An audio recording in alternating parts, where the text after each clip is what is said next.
12월 27일 월요일. 비전의 강력함. 창문이 다 깨져 여름엔 덥고 겨울에 추운 허름한 사무실이 있었습니다.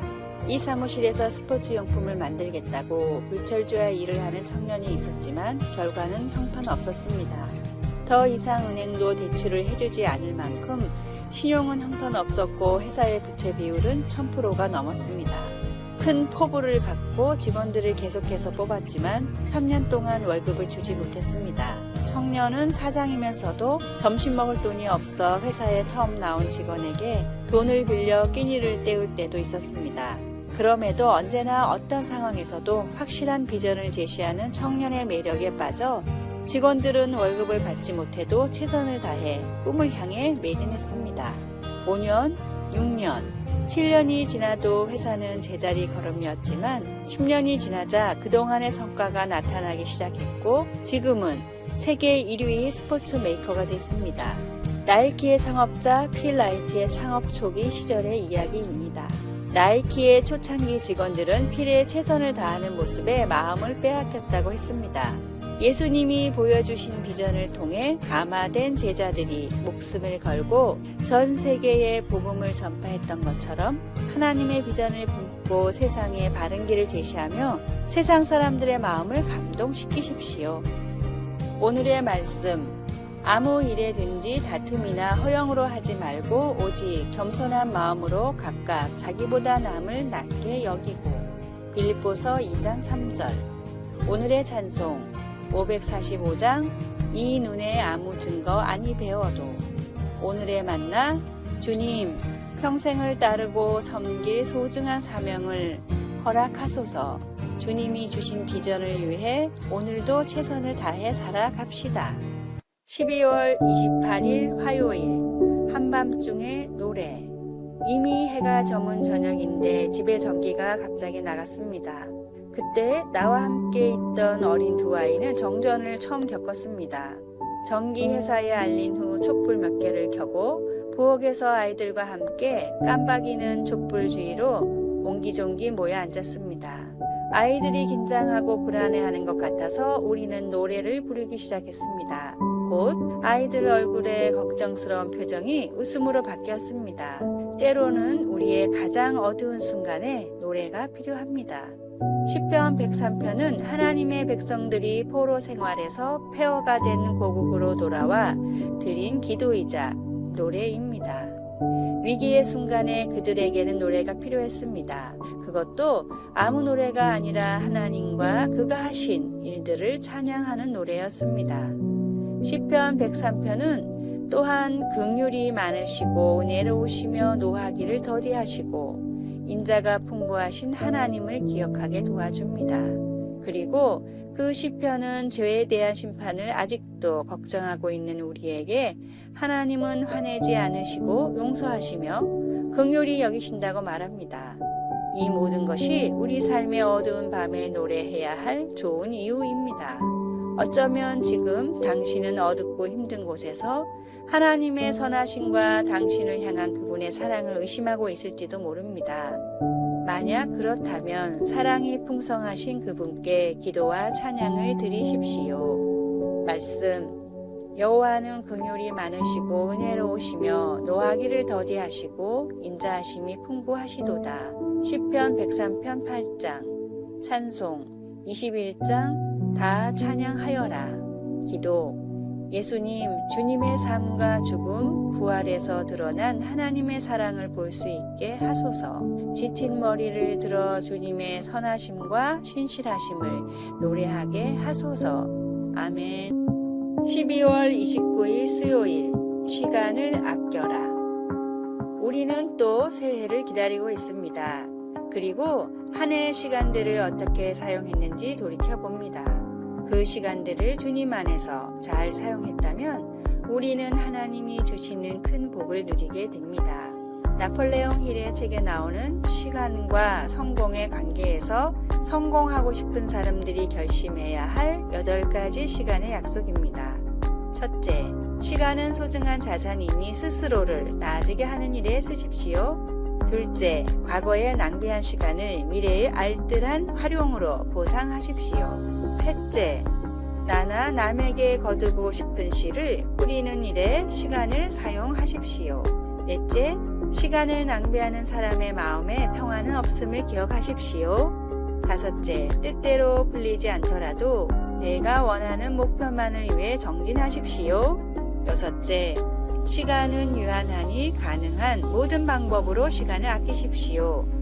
일곱 번째, 나 때문에 세상이 조금 더 좋은 곳이 됐다는 생각이 들도록 시간을 활용하십시오. 여덟 번째, 이 7가지 결심을 매일 반복하고 필요한 사람들에게 전달하십시오. 태어난 환경과 가지고 있는 재능이나 은사는 다를 수 있지만 시간은 공평합니다. 가는 세월을 탓하지 맙시다. 새해에는 더 나은 믿음과 삶을 영위하기 위해서 지금 주님이 허락하신 시간을 더 귀하게 사용하는 청지기가 되기 위해 지혜를 구하십시오. 내년에는 더 알찬 한 해가 되기 위해 기도하십시오. 오늘의 말씀, 기도를 계속하고 기도에 감사함으로 깨어있으라. 골로새서 4장 2절. 오늘의 찬송 370장 주 안에 있는 나에게. 오늘의 만나, 내년에는 더욱 시간을 알차게 사용하게 하소서. 다사다난한 한 해를 잘 지내게 해주신 주님께 온 마음으로 감사합니다. 12월 30일 삶의 불꽃. 새해 전야에 세계 여러 도시와 마을에서 고출력 폭죽을 터뜨릴 때 일부러 소리가 크게 나게 만든다고 합니다.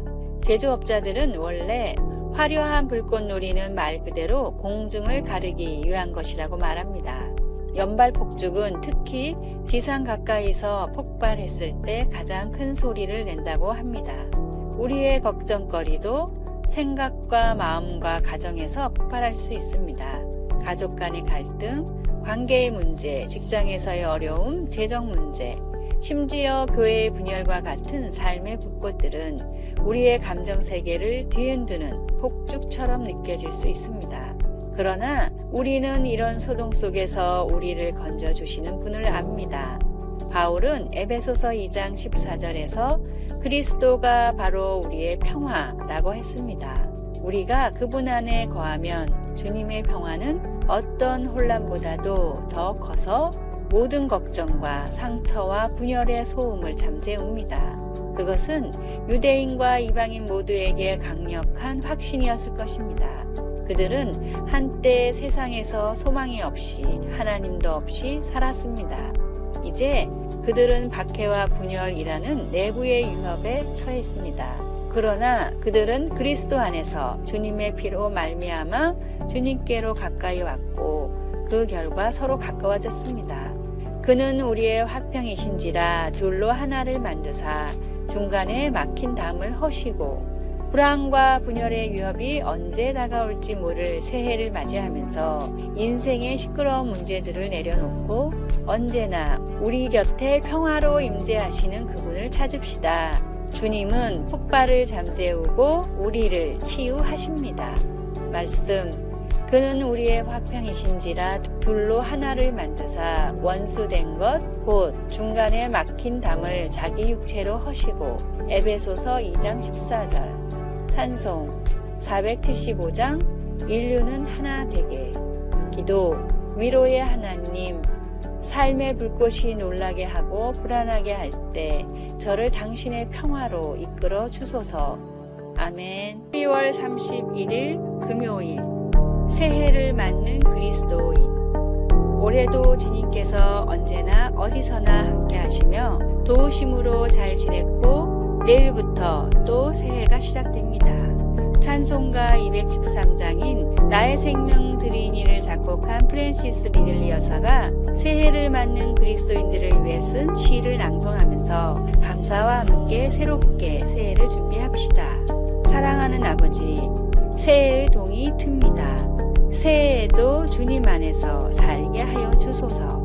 더 발전하는 진보의 해가 되고 찬송의 해가 되며 주님과 함께 하심을 증거하는 해가 되게 하소서. 이웃을 섬기는 해가 되고 사랑을 증거하는 해가 되며 주님이 기뻐하시는 거룩한 일을 하는 해가 되게 하소서. 사랑하시는 아버지여, 새해의 동이 틉니다. 땅에서도 혹 하늘에서도 무엇을 하든지 주님만을 위하는 새해가 되게 하소서. 지나온 날도 다가올 날도 주님의 은혜가 아니면 잘 살 수 없습니다. 삶의 모든 발걸음이 주님의 인도하심 가운데 있음을 고백합시다. 오늘의 말씀, 오직 한 일, 즉 뒤에 있는 것은 잊어버리고 앞에 있는 것을 잡으려고 표대를 향하여 그리스도 예수 안에서 하나님이 위에서 부르신 부름의 상을 위하여 달려가노라. 빌립보서 3장 13절에서 14절. 오늘의 찬송 213장 나의 생명 드리니. 오늘의 만나, 새해에 주님의 인도하심에 감사하며 삶의 발걸음을 내딛게 하소서. 주님의 은혜에 감사하며 새해 주님이 주시는 약속의 말씀을 찾읍시다.